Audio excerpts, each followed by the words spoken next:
Hot Tots intern, I'm going to actually do some like a toy lab, kind of a Mr. Rogers meets Ryan's Toys type deal. So, the cool thing about Gemlin is she just lets me, I'm like a big kid in a toy store, literally. Right. And she lets me kind of have fun with it. So yeah, it's been a lot of fun. Oh, Jason, I think that is fantastic, man. Well, Seriously, I have enjoyed what I have seen. The elf outfit that's memorable right there. yeah, that was, yeah. And so, I've kind of created a monster with that, because now it's expected, it's that old deal that first things are appreciated and then they end up being expected. Well, Buddy the Elf that's expected. So the Hot Tots intern will be wearing his elf costume again this year. Okay. All right. Excellent. But I appreciate the feedback, man. I'm glad you noticed that. Yeah, man. No, it's, that is truly one of the things. I mean, at the end of the day, it really has to do with, why I continue to teach. Because there's over 2,000 former students. And through the magic of social media, even if we don't talk, I really kind of get to keep up with you. And as much as anything, what I really enjoy are sort of the life pieces of this, the, births and children and graduations and, marriages and relocations and new jobs. And I just look at all that and I just go, man, this is just awesome. What an incredible circle of people that I've managed to insinuate myself into their life a little bit. Well, and it's cool, John. That's why I'm so thankful that you've come on the podcast, because, let's face it, your class is kind of the whole reason. I know I can speak for my cohort.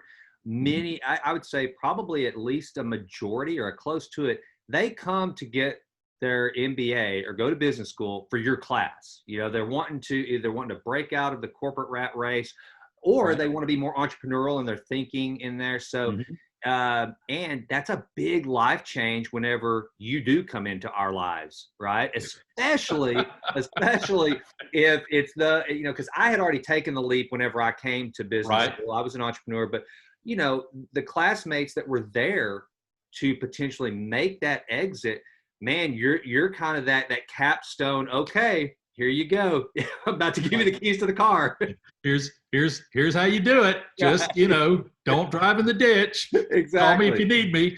Exactly. So I think that, I cannot tell you how grateful I am for you coming on the show today, because that's one of the things that I really wanted to use the Texas Titans podcast for, is for current entrepreneurs, would-be entrepreneurs, anyone that has that desire. That's a big piece of the show, because I like to take the realities of entrepreneurship and bring them to the audience. Because, like whenever I was 28 and I bought my first business, before I came to SMU, man, it was trial and error, and I made every mistake in the book.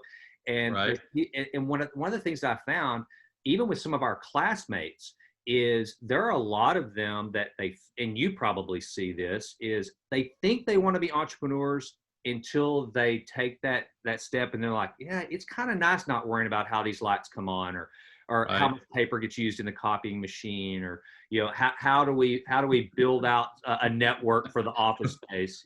So it's fascinating. I had a couple. I used to have them speak to my class. They have it's not so much retired as they both sort of work now remotely, and so they sold the house. They have a big bus, and they travel all over the country. It's very cool. But I used to have them. They used to have specifically a healthy dog treat. They were early into healthy, dog treats, and so I used to have them come speak, because it was very interesting to actually have a husband and wife entrepreneurship team. And I'm like, man, how do you make that work? And I'd have them come speak to the students. And Greg would say, he said, the thing is, you don't realize you want to be an entrepreneur, you start a business, and it's like, because you don't want other people making decisions. You want to make all the decisions. Yeah. And he said, and then you get there, and what you realize is you now have to make all of the decisions. Yep. He said, You know, you go to work for a company, business cards show up on your desk.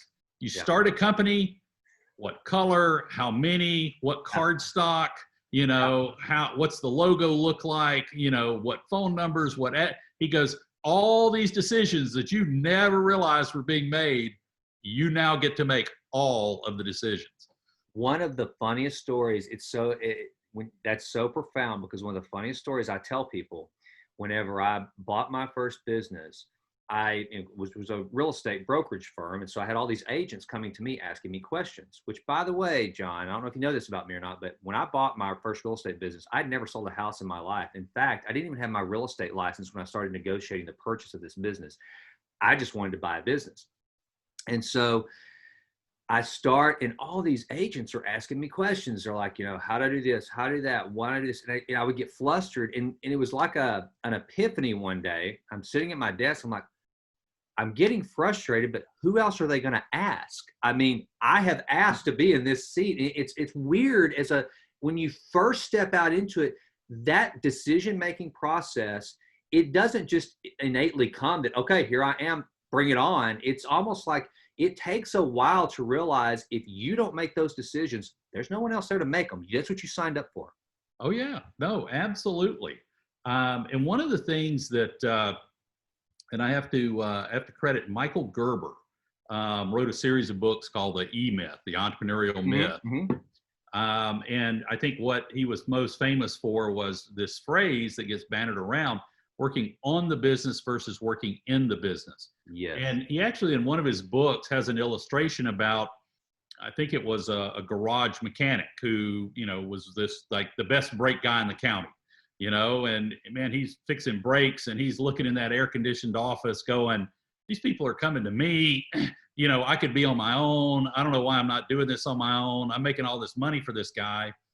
And so, you know, the brake guy goes out and starts his own brake shop. Well, the problem is now he's no longer repairing brakes. He now has to pay people to repair brakes. Yep. Now he's dealing with frustrated customers. He's dealing with problem employees and all this.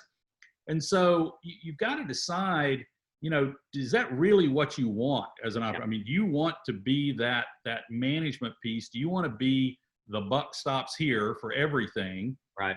Or do you like being the brake guy? And, you know, and so you just need to make that decision. But at a high level, Gerber was absolutely brilliant when he framed it up as, you know, are you working on the business or are you working in the business? And you know, by the way, it's okay to work in the business. If that's what you want to do, it's absolutely fine to do that. Just know that that's what you're doing. And I could not agree more. And that's one of the things that, as I've gotten older and having gone down the path of entrepreneurship as far as I have, I tell people that especially younger people who right now, and I want to get into this, entrepreneurship is almost a buzzword. It's the cool thing because social media allows for so many more elements of entrepreneurship that didn't even exist.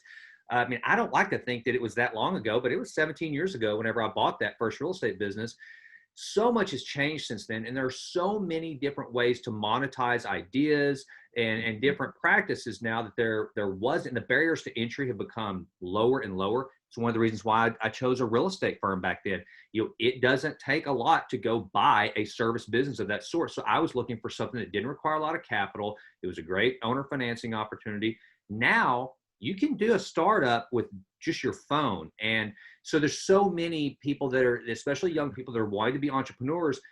But I tell them, and it's almost like if you don't want to be an entrepreneur, if you don't want to go, you know, hustle, if you want to get your side hustle or whatever the buzzword of the day is, if you don't want to do that, then it's almost like you feel lesser. And I'm like, no, that it is quite all right to decide that, you know what, entrepreneurship is not for me. I am very happy to be a staff individual doing a very fine job helping in a large organization and finding a way to exercise entrepreneurial principles within a larger organization.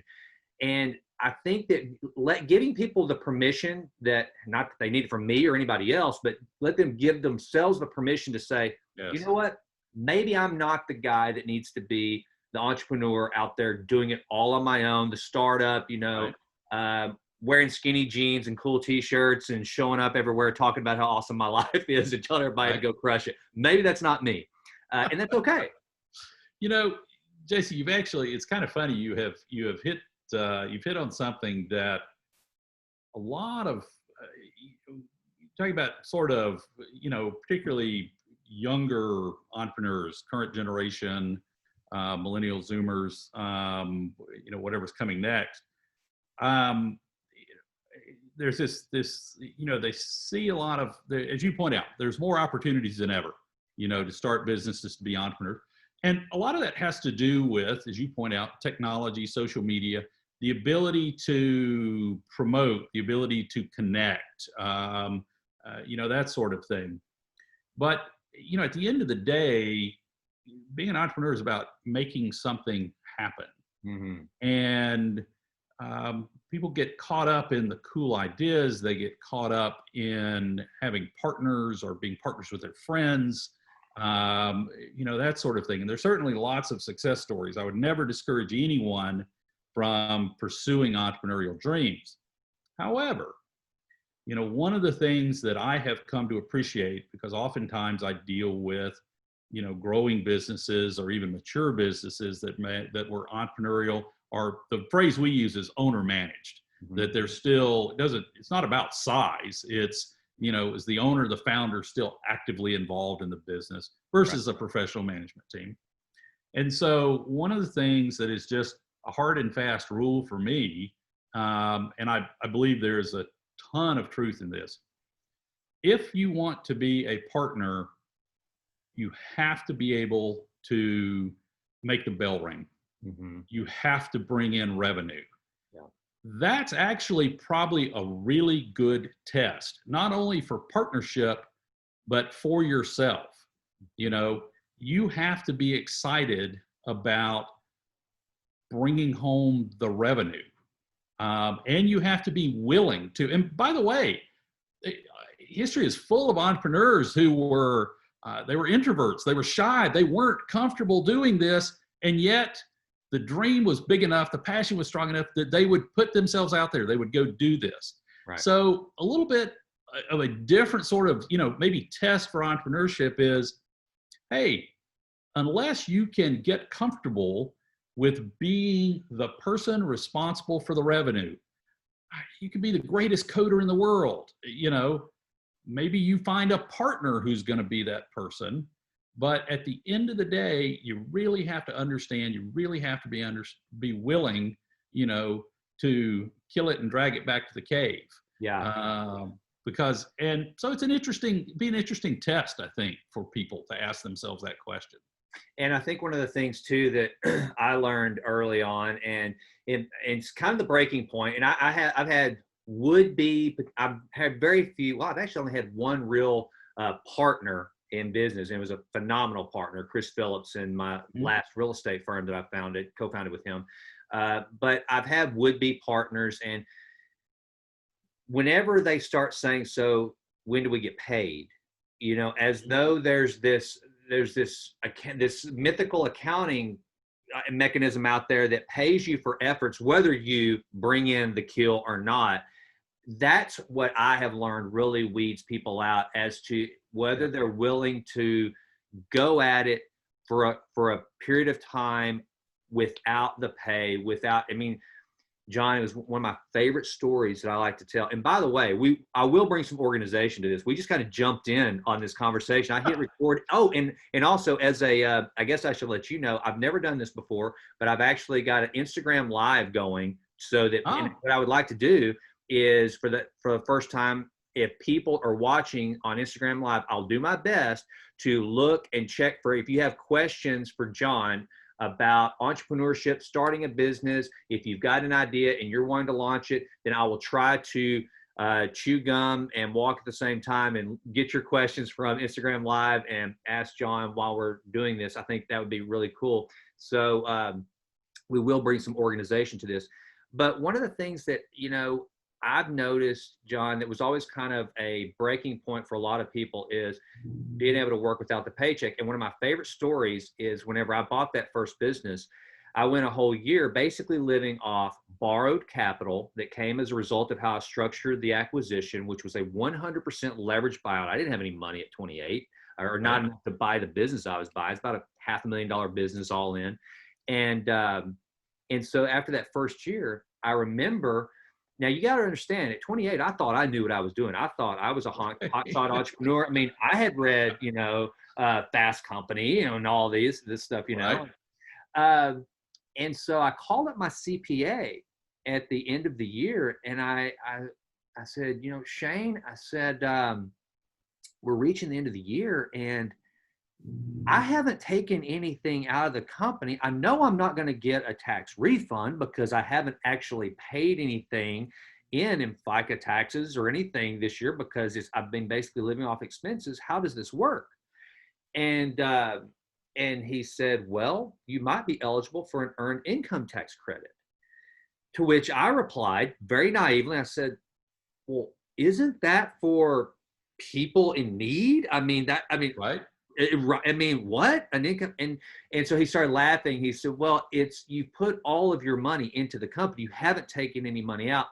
But that was my first year in business, man. It was living off what little savings I had, the working capital that I borrowed at the time of the acquisition, and all that debt that you assume is like an elephant on your chest, but and that's not for the faint of heart. And so, but the passion for me, it was more about getting to live the life that I wanted to live, which was design the company, build the company the way I wanted to, design my life outside the company. And so the money was, as long as I had enough money to fund that life that I wanted. And by the way, when I say life, I think life versus lifestyle are two completely different things. Right. Right. I think life is the stuff that really matters. How much time do you get to spend with your kiddos? How much time do you get to spend building your, self-education and impacting your community, your church, and those sorts of things. Right. Those were what really those were my major drivers. And so I think that one of the things that, and I had this conversation with an undergrad at SFA about a year ago, whenever I was doing a guest lecture, she asked me about, you hear these huge equity events that happen where all of a sudden overnight somebody cashes out for 50, 100 million bucks. And she said, how do you do that? And my response to her was, if you go into an entrepreneurial venture focused primarily on the exit event, then unless you're in private equity, unless you've already made some bones and that's what the game is, if you're just trying to start up something you're excited about, or you think you're trying to make yourself excited about it so that you can have that big equity event, stop, don't do it. You are going to fail. It is not worth it. And that's what I think a lot of people lose sight of. They think, well, I'll go get excited about something that I can make work because if I do it right, I'll cash out for millions of dollars. And I have learned, it's taken me 45 years, man, but I've learned that the chasing money, man, is throwing punches in the wind. It is, it doesn't work. And then the cool thing is, John, and this is what I want to get into with you, because you've seen so many different entrepreneurs, both execute well, probably execute poorly. I know at Churchill Terry, you consult on how to minimize the mistakes as entrepreneurs walk through that journey. But, for me, it's like, whenever you start to realize that if you're on an entrepreneurial track, love the life you're leading, love the journey, love the actual process more than the end game, and you'll be a whole lot happier. And I look, I'm one of these guys that I will always tell people my warts. I'm transparent because I don't want them to make the mistakes I made. I cursed my business. I was like, I would piss and moan and gripe and complain, and think I was entitled, and I didn't take time to enjoy the fact that, wait a minute, I don't have to get up at a certain time and punch a clock and be building someone else's wealth. I'm getting to do this for myself. And, I think that's what people tend to lose sight of. If you focus first on the life you want to live versus just that big payday, you'll be a lot better off as an entrepreneur in particular. Yeah, no, Jason, I absolutely agree with you. And you make it's a fine, but it's an important distinction A lot of people have entrepreneurial characteristics, but there's including venture capitalists and private equity investors. I mean, they like businesses, they like clever ideas, they like successful execution, they can help, that sort of thing. But I mean, they are investors. They're not ultimately going to make the business successful. In fact, that's about it's like you not making your mortgage payment. The last thing the bank wants is to get your house back.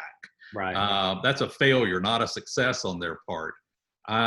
So, if that's what you want to do, then you need to develop a pool of capital, get some experience, work on it. I mean, certainly you can go be an investor, but it takes another level of passion around a concept, to your point, and to really truly be an entrepreneur.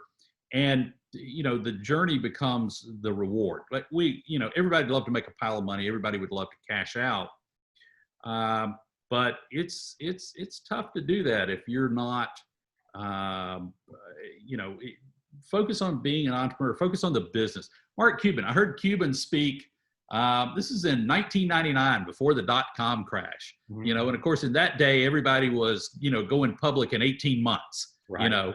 And the catchphrase when you talk to investors was, what's your exit strategy? What's your exit strategy? And Cuban said, he goes, you don't need an exit strategy. He said, run your business properly. He goes, you will always have an exit strategy. He says, that's the end of the day. If you're a successful business person, there is always an exit strategy.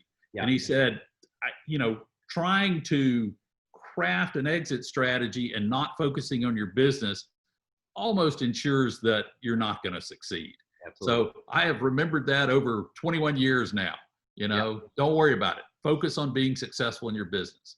Absolutely. Now, one of the things that I want to get into with you, let's dive into, I'll try to bring a little bit of structure to this because I've been waiting for this conversation, John. This is really great. So in having influenced some 2,000 plus students, but in addition to that, and I want you to talk a little bit about what Churchill Terry does for the listener to understand your consulting practice, but kind of give us some of over your years of experience, what you have seen are some common characteristics that lead to success as an entrepreneur, but also I would like for you, and you don't obviously have any names or whatever, but those individuals that seem to have all the characteristics, that seem to have everything, kind of like that quarterback that goes first round in the draft and then just falls apart in the NFL. Mm-hmm. What were the things you saw that might have been their Achilles that they didn't realize until they actually hit that entrepreneurship stride? That what has worked, what's kind of the profile that has been the successful entrepreneur versus the one that just had all the tools but couldn't quite execute? So let's just kind of start there. Okay. All right. So first of all, I truly believe almost anyone can be a successful entrepreneur if indeed that's what their passion is, if they really want to do that. Now, people are not necessarily good at self-assessment. It's probably good to talk to friends, people that know you well. Understand what your shortcomings might be, or where, if you are, quick to get angry, or you don't have any staying power. But, in terms of sort of personalities, there's a few things we've observed over the years. One is a stick-to-itiveness. A willing, you don't walk away from something when you hit a bump in the road. You need to have sufficient emotional stability. There will be dark days when you're an entrepreneur. I can tell you, because a lot of times, not only in my own experiences, but counseling, working with entrepreneurs over the years, I'll never forget walking in to a client that did not engage us for several months. And they said, okay, we're ready to engage you. And he said, okay, this was Tuesday morning because I don't think we can make payroll on Friday.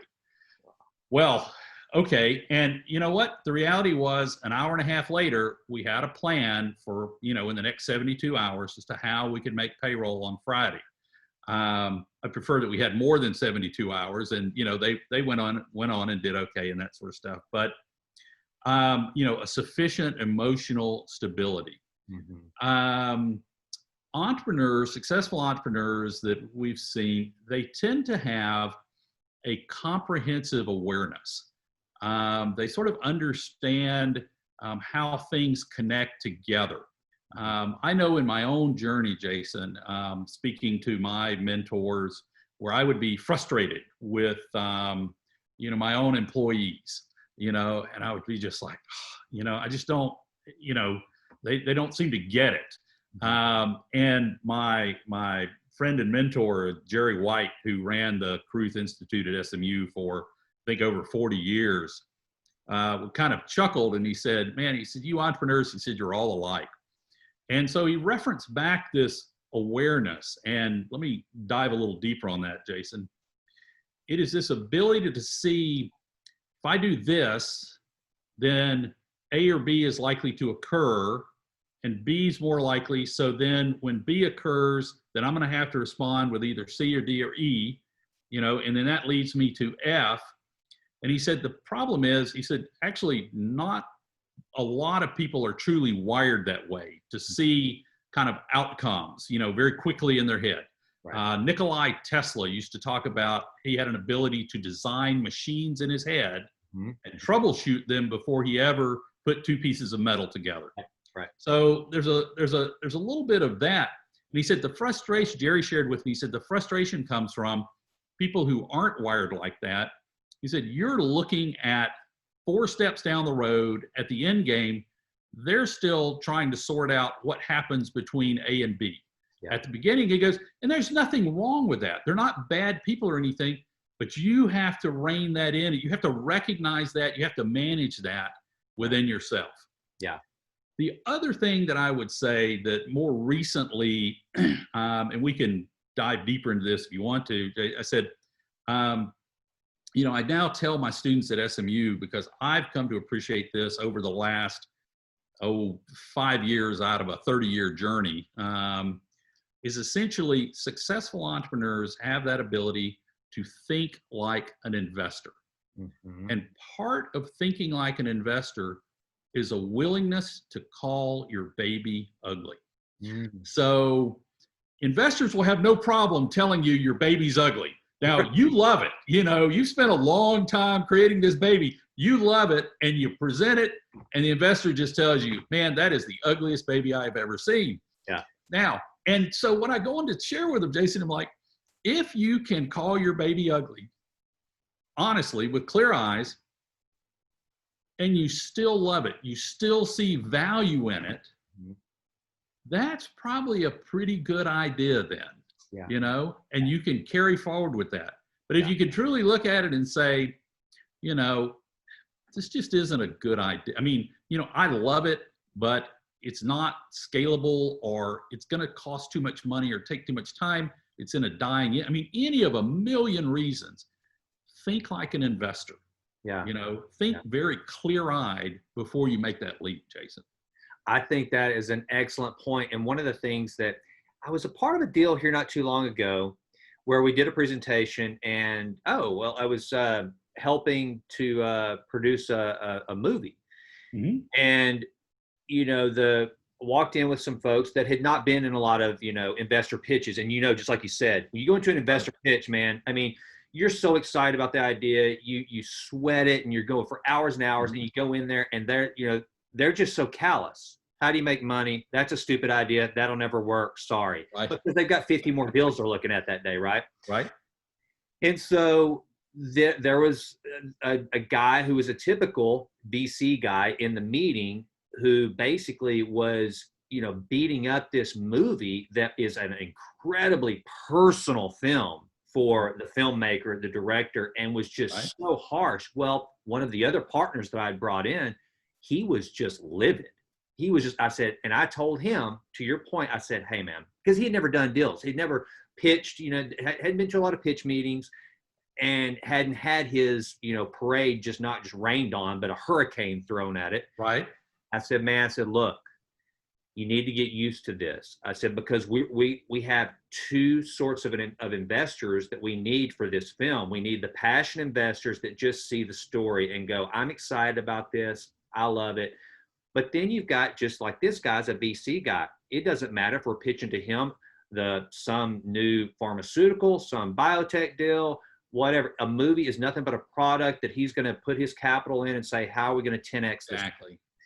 And I said, so get used to that, because I do think that in a lot of ways, what I've seen, especially with young people that I've helped, that come up with half-baked ideas that they think are just, they're going to change the world with, they can be pretty delicate about, hey, I'm not telling you that it's a terrible idea. I'm just telling you, you're going to have trouble making money with this idea, and here's why.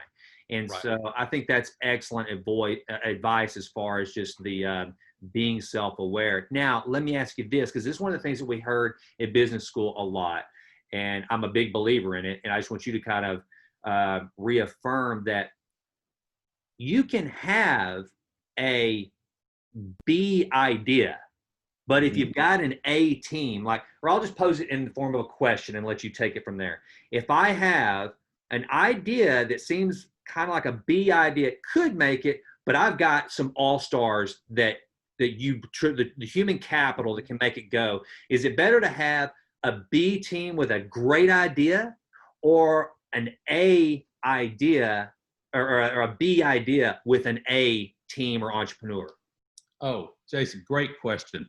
I mean, here's a key way to think about that. People invest in people. One of the things that I've learned from a lot of very, very successful professional investors over the years, there are lots of great ideas. There are lots of great markets. Believe it or not, and when you're raising money, it doesn't seem this way. There is more than enough money. Right. So you've got all this. So what's the difference? The difference is the people in the deal. Do you have the right people in the deal?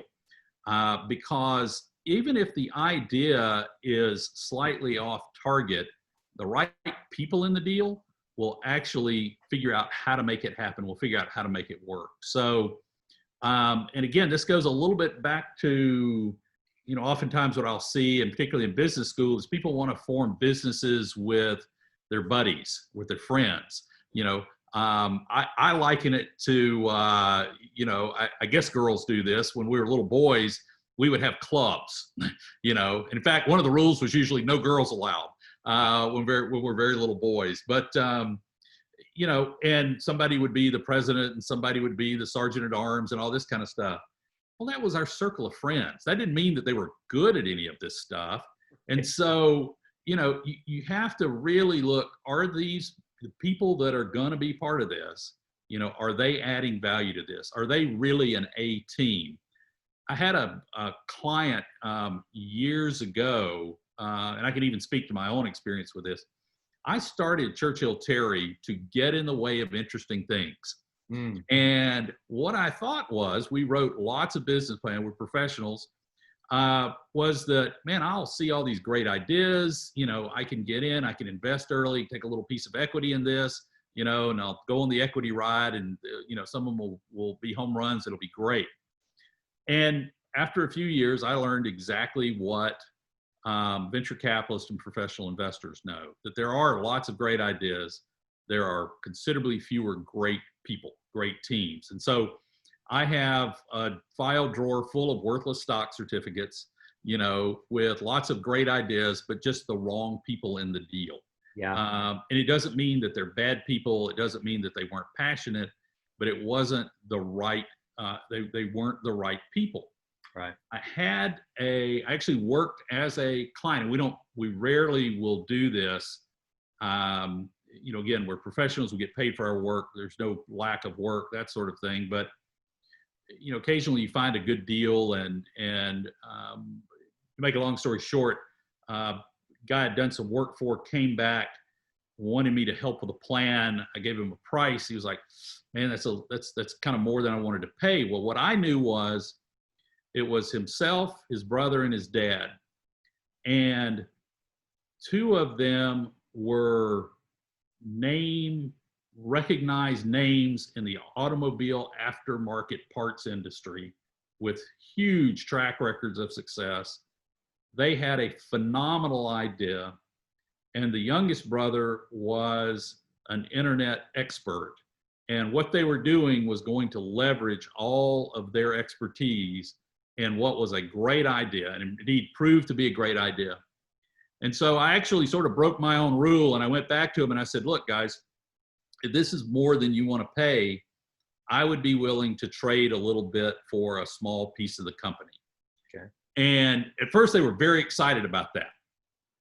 And I can tell you what happened behind the scenes is they went off and they thought about it and they said, but if John believes in this and it's as big as we think it is, then we're going to be paying this cat hundreds of thousands of dollars for this work.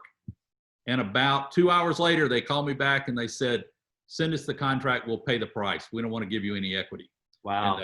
Wow. So, you know, and by the way, they did go off. It would have been worth hundreds and hundreds of thousands of dollars, but, you know, I was very happy for their success, very happy to do the work. I mean, you know, that's how it should be. Yeah. Well, okay. And you bring up a point, just kind of a complete sidebar that I'm really excited about these days, in that you just showed that you said you put yourself in that position, right? To be able to do two things. Either one, just take a check, take a fee for your service, you know, or to potentially have some equity. One of the things that I have tried to convey to anyone who will listen, starting with my daughters who are now 19 and 20 years old, and, you know, I'm the type that I preach to them, hey, if you want to have a job, God bless you, but I would rather you go create something, go create your wealth, go create something you're excited about. And getting people to understand that there is no one way. If you can think something up as a route to get to where you want to go, and it's within the limits of the law, then do it. Like what you just said, John, a lot of people don't realize they have a gift or a talent that could be exchanged for, quote unquote, their own company. By doing that, now you're not going to be hired as the management consultant and somebody go, oh, here, we'll take your fee in the form of an option, and if it executes and it makes, then you get 51% of the firm. Probably not going to happen. Right. But you don't always have to have the necessary capital, or maybe you have the capital, but you don't want to put it at risk. You can use your own knowledge, sweat equity to gain that.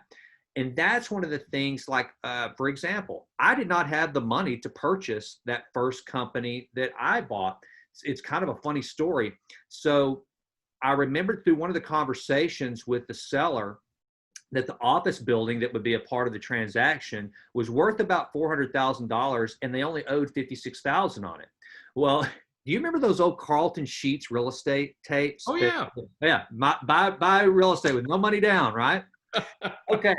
Well, this thing's going down the road, and I'll be honest with you, John, and this is like, again, to the would-be entrepreneur out there, you know, like John said, there are plenty of deals. What's the shortage is the human capital and the smart people. There's plenty of capital out there. There's a ton of money. There's a sea of money out there. It's just figuring out ways to grab what's necessary to get a deal done. That's always, and when people hear that, I used to hear it, it's almost cliche kind of in the investment world, that capital is always that's the easiest problem to solve. People are like, no, that's the hardest. It's really not if the idea is good or the acquisition is good. So I'm driving home from work one day and I'm pursuing this deal as though I've got the money to close the deal. I didn't have enough money to buy this company, but all of a sudden it's getting close and I'm like going, wow, I think this thing's going to happen.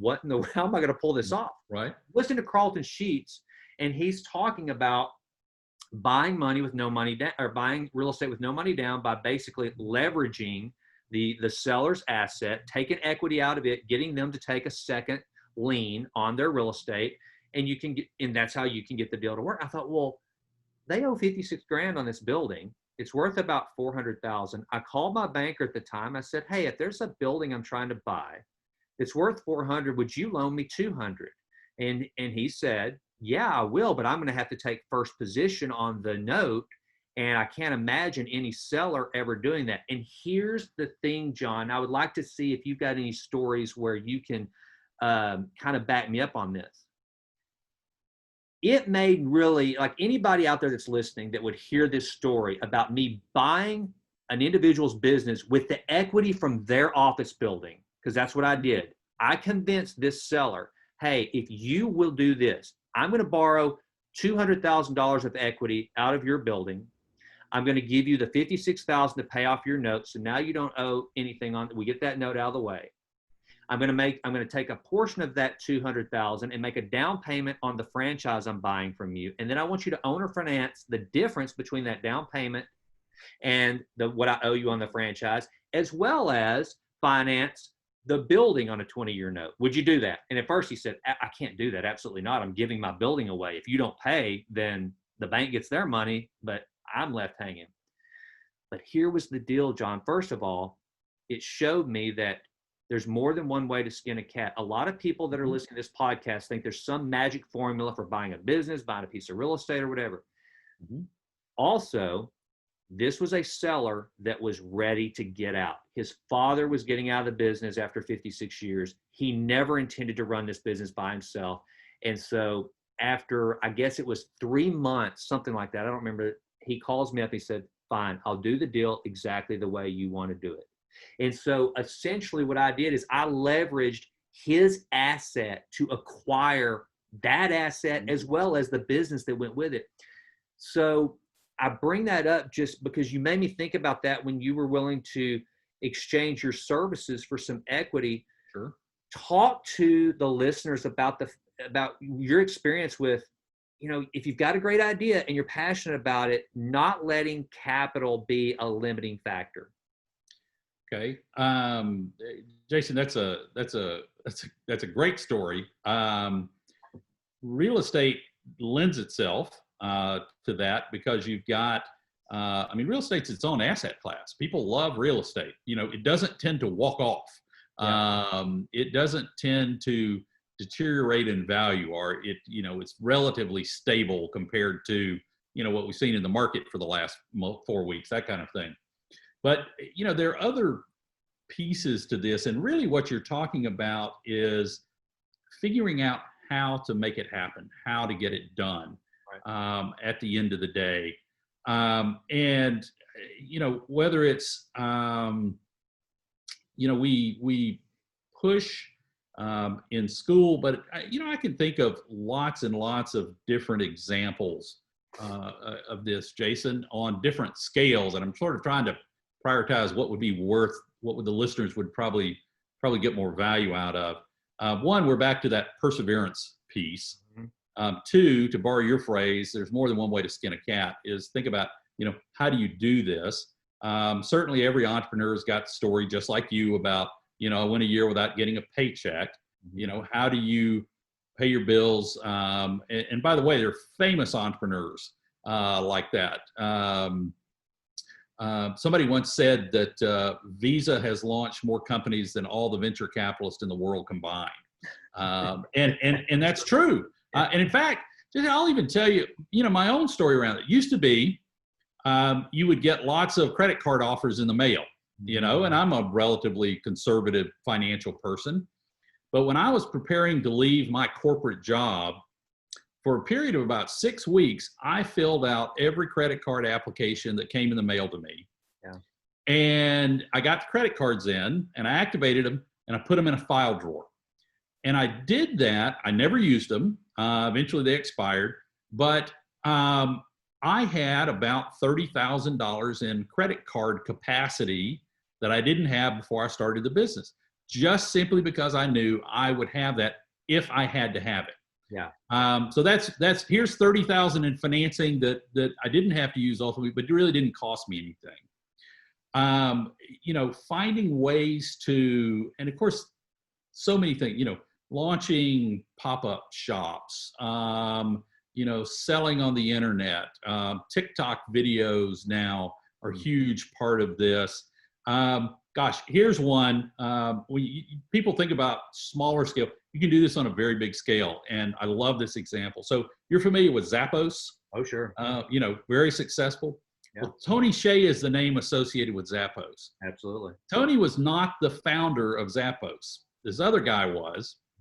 And he had this belief that you could sell shoes on the internet. Now, when you hear that, you immediately think, oh man, that's never going to work. You know, I don't know how it feels. I don't know what it feels. I can't hold it in my hand. I don't know what it looks like on. I'm probably going to be lots of returns. I've got to stock all this inventory.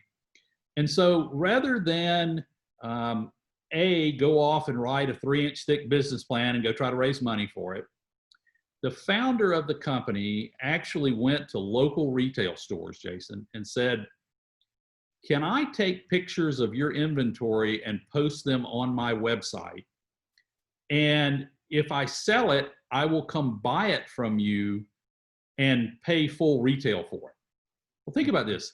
The retailer has nothing to lose here, and potentially may sell quite a few shoes if this idea works. We've now launched this shoe business on the internet without buying lots of inventory, without raising a dime of capital. Jason, it's just all I need to do is pay for my life at this point in time. And we'll see if this works. And what he discovered was that the description is more important than anything. If you describe it right, if you have good customer service, the returns are a fraction of what you would think for this. And indeed, Zappos has continued to improve this. So roll forward for a year, he's doing this. He meets Tony Hsieh at a party in San Francisco, and Hsieh says, what are you doing? Now, contrast these two things. I could have handed Hsieh a 3-inch business plan and said, man, I got this great idea for selling shoes on the internet, at which point in time, I'm pretty sure Tony would be looking for a way to freshen up his drink. He said, no, he says, I've been working on selling shoes on the internet. And let me tell you what we've discovered. This is what we've done. Hsieh, in his book, Delivering Happiness, tells this story. And he says, I was so excited that I walked away from the tail end of a Microsoft buyout so that I could join Zappos and start working on scaling up Zappos and all this. Think about this. I mean, he did this without raising a ton of money. There's this concept of constantly testing the market. Get a and you'll run into this, a minimum viable product, MVP. Get a minimum viable product, and it can be a service or concept. But the point being is, don't wait till it's perfect. Don't wait till it's polished. Get it out there. Get it in front of customers. Get real customer feedback. And by the way, your friends are not real customers. Right. They love you. They want you to succeed. They're going to say what they think you want to hear. Yeah. And I got more stories than we got time where I can tell you of ideas that have fallen on their face because friends, well-meaning friends, told you it was a good idea or told you they thought it was worth, $20 a plate or something. And it turns out the market for it is $8 a plate. Right. So, you're limited by your creativity, your imagination. You want to open a great restaurant, do catering, do parties, do pop-up event. I mean, think about how can I prove the concept? How can I get that MVP out there in the marketplace? It's a much more compelling story when you go to raise money after that. Absolutely. That's one of the things that I have learned. Holly says, I'm an idea guy. Right. And I can look in the mirror and go, that's an idea guy. And I have found through the hard way, again, being transparent, I have come up with these amazing ideas that I think are gold. I can get people excited and jazzed up about them. But then whenever it goes to asking people to part with their capital to come in, if you haven't executed in any form of fashion on that idea, they're not interested because as an entrepreneur, especially like what we're talking about, if you're seeking that capital or if you're looking for your Tony Hsieh to come in to take it to the next level, then you've got to show them that you've at least started the process of actually putting the rubber to the road. Because it's kind of like that whole deal of, potential doesn't pay. It just doesn't. I mean, we don't invest in, I guess there's certain cases where you could make the argument that we have invested in potential. You mentioned it earlier, the dot-com bubble. There were people investing a ton of cash in potential, Right. and you see where that leads. At some point, there has to be a proof of concept, and especially for that founder to make the step. Now, one of the things that was really hard for me as an entrepreneur that I would like, and I never did this well, again, transparency, I never executed on this well, was I didn't realize at the right time in my real estate business when it had reached the point where, in order for me to save myself a lot of frustration and gain a lot more traction and grow the business, I needed to step out of the way and hire a manager. I was good at, and this I still think to this day, like I learned this in business school. One of the reasons why I went to business school was because I wanted to learn how to figure out weighted cost of capital, weighted average cost of capital. I wanted to figure out how to do corporate finance. I wanted to be able to whip a spreadsheet better than anybody else. And what I found, John, is that even with all that money and the SMU credential, I still hate doing it. I'm not good at it, and I don't want to do it. But here's what I discovered in business school. It's okay for me to say, I hate it, I'm not good at it, and I don't want to do it. There's somebody out there that can crush it. Right. You know, there's a Jeff Allen out there somewhere I can hire to do that for me, right? Right. And so talk to me a little bit about instances where you've seen founders get in their own way because they don't realize it's time for them to, hey, you can't afford, like for me, it was, I couldn't imagine paying someone $100,000 to run my business. I'm like, I can't afford that. When in reality, if I wanted to scale my business to where I couldn't afford not to, really, right? I mean, there's a decision to be made. Talk a little bit about those instances that you've seen.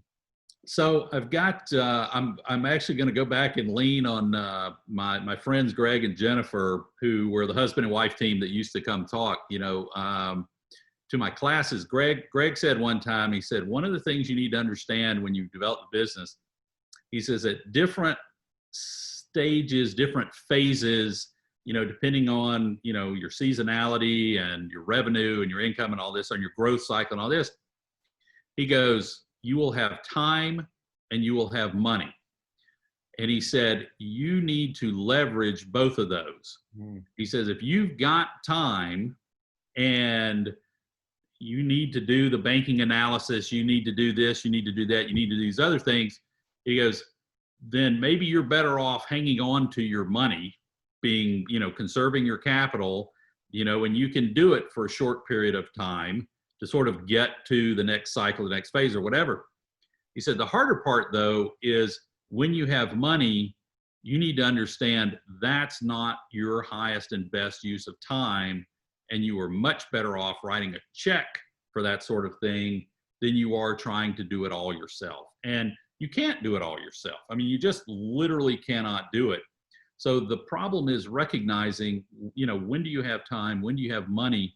And what's the highest and best use of both of those things? Yeah.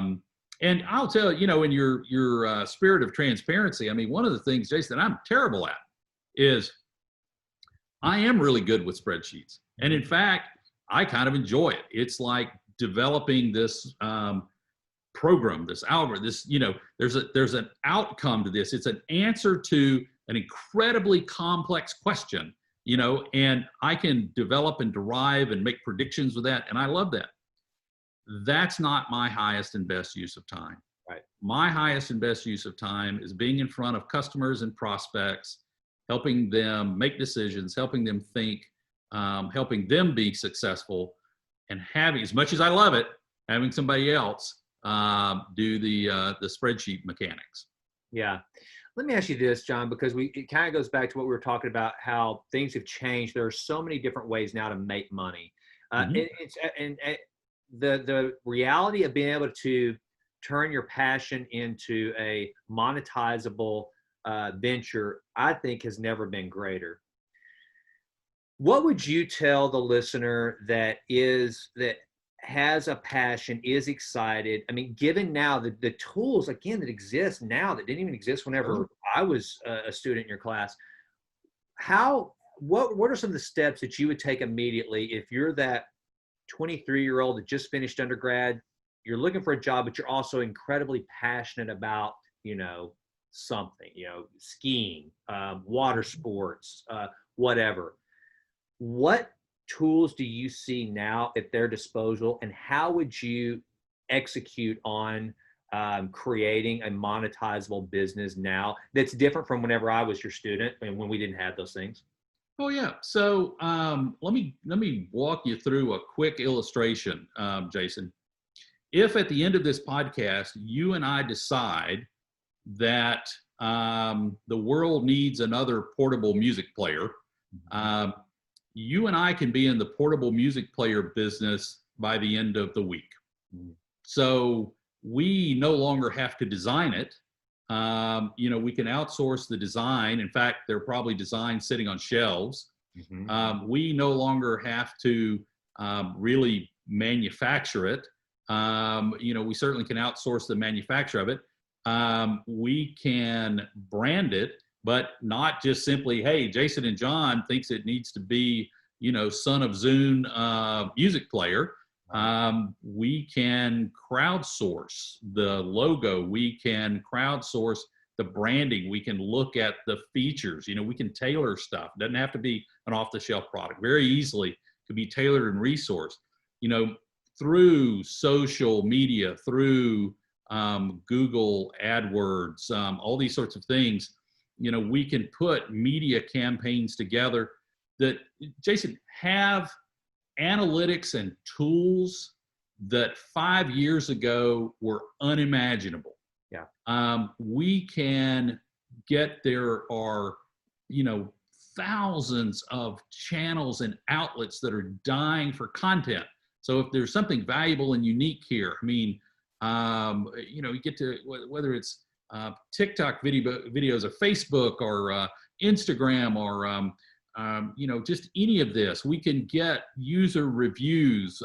We can do crowdfunding, on these things. The point being is, literally in 72 hours, we can use LegalZoom to form a company. In 72 hours, you and I could be partners. I'd probably be 51%, you'd be 49. I'd probably be okay with that. Now, I know myself well enough. I know you well enough. I'm good. Hey, so the problem though, Jason, I'm pretty sure the world does not need another portable music player. So, and I'll even take a step back though. Again, tools that we didn't have. We can go to, I love SurveyMonkey. It's a great tool. SurveyMonkey now has audiences that you can buy. So if we say, hey, we want to do a survey, where previously you could do it and then you would have to send it out, ask your friends to send it out, or find people, or find a target market, or things like that. No, we can now say, hey, look, we want to talk to female buyers between the age of 18 and 25.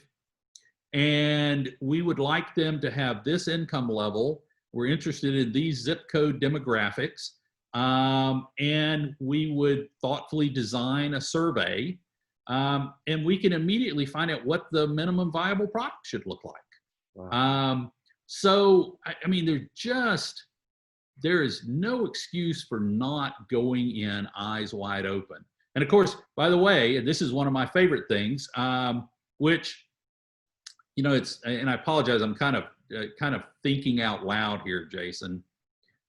One of the things that probably is the weakest, and it's something we emphasize in class, is forecasting and building cash flow models. Yeah. So as I'm sitting here rattling off all these great things, what I'm sitting here thinking is, you know what, it's out there. You can hire people, but you need to have a clear eye toward what is it really going to take to hit these sales numbers. And then out of that, what's going to happen with, what cash do we need up front? And then we have to figure out how to finance it and things like that. So probably the least advanced thing, certainly it's advanced, but the least advanced thing, if you look at marketing, research, analytics, manufacturing, distribution, promotion, those things have been huge, giant strides. If you look at the fundamentals of, okay, what does this really look like? How am I going to go talk to investors? There are tools out there. There's certainly software. There's certainly online tools and things like that. I would have to say that that probably is actually the weakest component of this, Jason, but it could be done. So, but you bring up a great point that I wanted to get to, because I think that a lot of people think to be an entrepreneur, I have to do a startup. I have to take my idea and I'll have start. But, we kind of talked mostly back in business school when it comes to build versus buy in decision modeling, Right. in a manufacturing facility. Do I go buy the materials or do I build the materials? Right. If you are, let's say that you're a 20-year veteran business person working for General Electric, whatever the case, fill in the blank, big company, and you want to be an entrepreneur. Do you build or do you buy? Because you can be an entrepreneur by going and buying someone else's business. And, I had that decision. I could have started a real estate firm or acquired an existing one. I acquired a very old one that needed a lot of work, but at least they had some income. So talk to me about build versus buy and kind of the decision the decision process that goes into that. So actually, that's an excellent point, and something that too often when we talk about being an entrepreneur, to your point, we talk about startups. So I actually have a friend, we used to work together, a gentleman named Tim, who has he had a successful corporate career. I believe he was an engineering, had an engineering background, was an operations guy. He started coming to the Southwest Venture Forum and would look at the deals that people had. And he bought, I believe it was an aircraft component refurbishment company, which has lots of certification and licenses, built that up, sold it off. I know he's bought at least one other company. And so he's very much a serial entrepreneur, but he has done it by building or buying the core, and to your point, cleaning it up, fixing it up, scaling it up, those kinds of things. And it's been very successful with that sort of thing.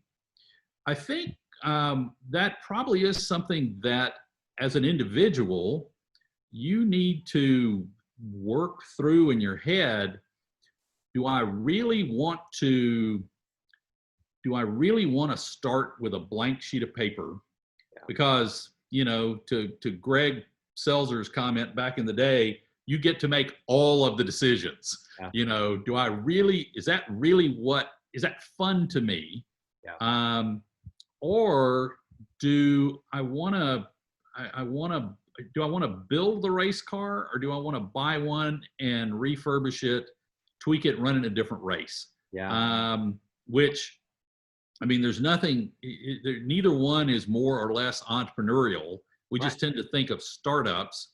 And in fact, you could even probably put, depending on what it is, I mean, franchises. So a lot of times in my class, people ask me, they're like, well, can I just do a franchise? Because there's this sense that that's going to be easier.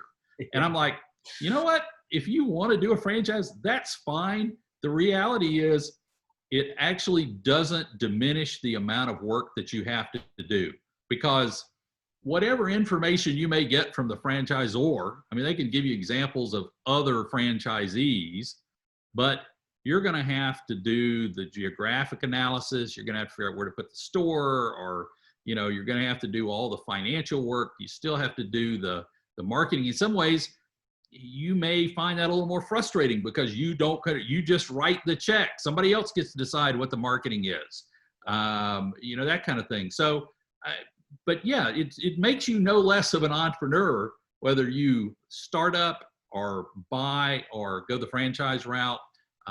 You're still going to have to face that I'm not sure we can make payroll on Friday moment. Right.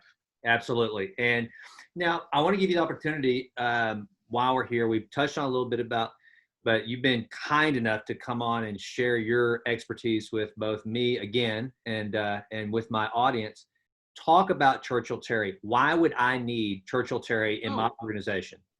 Well, Jason, I appreciate you asking the question. So I mentioned earlier, and the easiest way to answer this, and actually, the best description I ever got came from a client of mine who looked at me one day and he said, "You guys are like a small PricewaterhouseCoopers." Now, we are not an accounting firm. Let me be clear about that. But what we have is half of our business is consulting and advisory work. The other half is bookkeeping and financial work. Okay. And we figured out the same thing that the big four figured out. The two sides feed each other. We are much better advisors because we understand the financial side of the business. We are much better with finances because we understand the strategy side of the business. And so the work that we do, our clientele, we have clients that we purely do advisory work. And a lot of that comes from the old expression, it's lonely at the top.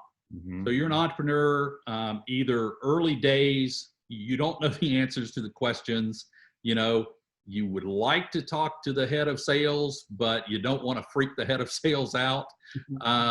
You're not sure who to go talk to. Your lawyer costs you $700 an hour. So we work with early stage companies like that, but we work a lot with more mature companies where I'm thinking about merging or I'm thinking about selling. I don't want to tip my hand. I need some wise counsel. And so we do lots of that kind of stuff. We help people with mergers and exits and growth, expansion, capital, that sort of thing. The flip side is probably, and this business is roughly 50-50, Jay, which is fascinating. The other half is we have clients, and there's certainly you'll see lots of businesses out there that are virtual or interim CFOs. Right. Well, the difference is we certainly do that. Ours is more of a fractional accounting department. So a lot of times what will happen is a business grows, it'll reach the point that the founder, the owner is like, gosh, my wife's been doing the books. She can't keep up. The kids are now being homeschooled, this kind of stuff. And so what they'll do is they'll go hire a bookkeeper. Mm-hmm. Well, the problem is they now have 40 hours a week of bookkeeper. The reality is what they need is probably about 20 hours of bookkeeper, probably about 8 hours of controller, because you want to separate who's reconciling the accounts, who's signing the checks, that sort of stuff. Probably need 4 hours of analyst, which they've never even thought about. What do I need an analyst for? Right. Well, because I have no cash. Why do I have no cash? Because I'm building up inventory. Mm-hmm. Okay, so that's not coming from your controller or your bookkeeper. And the reality is they probably need, 6 hours of gray-haired CFO to sit there and help with the planning, talk to the investors, talk to the banker. And so over the years, that's what we've done. And again, the two sides feed each other. It is extraordinarily gratifying for us. Jason, we get to it. And we've worked with so many cool companies over the years. And I used to say small businesses. The plain truth of the matter is it really truly is better defined by family businesses or owner-managed businesses or businesses where the investors have stepped in. The plain truth of the matter is we have clients that are multi-billion-dollar businesses that we help with pieces of, with strategic decisions. We helped a national restaurant chain work through delivery strategies last year. So, but by the same token, we work with startup and early stage companies as well. So, we're very, very blessed. We're very fortunate, Jason, that we get to do a lot of that stuff. Well, I appreciate you taking that time because I think it is I think you've got one of the most fun business models there is because of, I've reached a point in my life where I don't have to go start the business. And that's why I started the podcast. I love to learn about other people's businesses. I love to find out their tips, their tricks, their methodologies. It's just, I'm like a kid in a candy store. So I think that's one of the cool things about the Churchill Terry practice that you've established, that you get to kind of, go behind the curtain of all these cool businesses and find the pain points and help them where necessary. Now, before we wrap this up, I want to get kind of a mini lightning round here. One, I look behind you and I see an awesome library. I'm a bookworm. I'm a book nut. And in fact, I thought about today, like my bookshelf like yours is right there. Right. We're in my upper room where my Peloton bike is, my books, man, this is my little fortress of solitude. Tell me what any would-be or existing business owner / entrepreneur what are some things that they need to saturate their mind with regard to the written word? What should they be reading? And then just after that, take that into an elevator pitch, for lack of a better word, of you and I find myself at the Collins on the SMU campus. I'm considering an MBA because I want to go start a business, and I happen to find myself with John Terry in an elevator, and I go, John, I want to be an entrepreneur. What do you tell that individual? So what do we need to be reading? And then what do you tell that entrepreneur that's like, I know that's what my passion is. What do I do? So two great questions. I'm sure as we wrap up the podcast, Jason, I'm sure as soon as we get done, I'll think of 1 million books that you should read. For me, what I have always looked for is the how did we do it books, the startup stories, because there's so many lessons to be learned. There's just nothing like learning from people who have actually done it. Agreed. There are lots of these, but there's a Forbes collection of greatest startup stories that covers a number of things. It's probably 12, 15 years old now. Okay. More current, Shoe Dog, the story of Nike. Phil Knight. It's his biography and story of how he started Nike, which, by the way, is again a great story. He went to Asia, went on a worldwide trip, but it was all so he could get to Asia so that he could talk about importing these shoes. And he's having these great conversations, and he comes to this realization he literally has nothing to offer other than, I'm an American, I want to import your shoes. Right.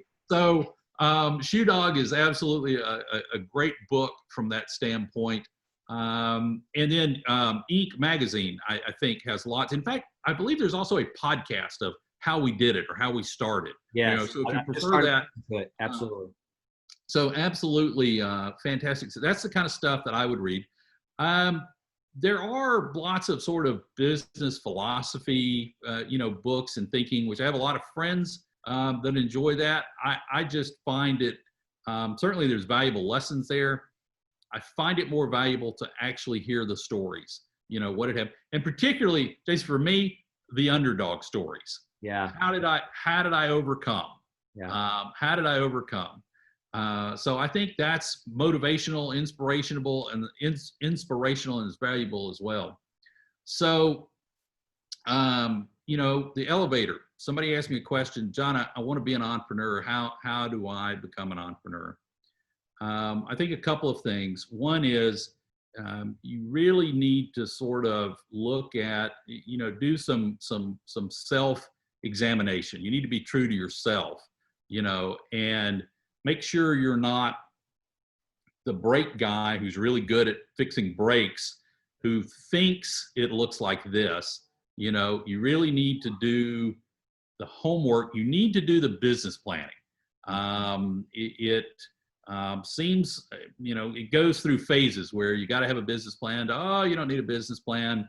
No, the reality is you need one. I had a venture capitalist in my class one time, Jason, who was famous for saying, you just show me your deck. I don't need to see a 3-inch business plan. I don't need to see it. And so I just kind of kept after him. I'm like, but when you guys invested, when you launched this business and all this, I was like, what, you did no research? You did no, and he goes, oh no. He says, we've got 3 tall file cabinets full of data and research. Right. His point was, we simply didn't write the narrative.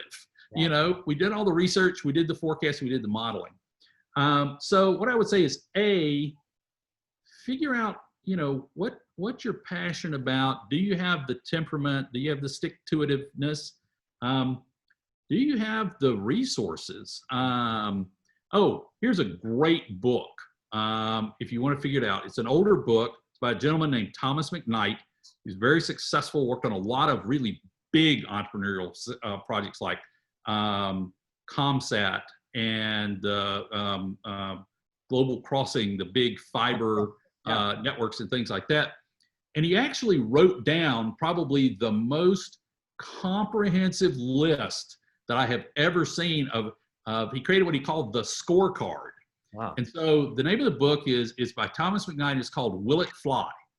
So if you're a person that just likes or looks at or believes in sort of checklist, yeah, this will give you, if you're honest with yourself, it'll give you some kind of holistic or clear picture. But then, Jason, at the end of the day, you have to do something.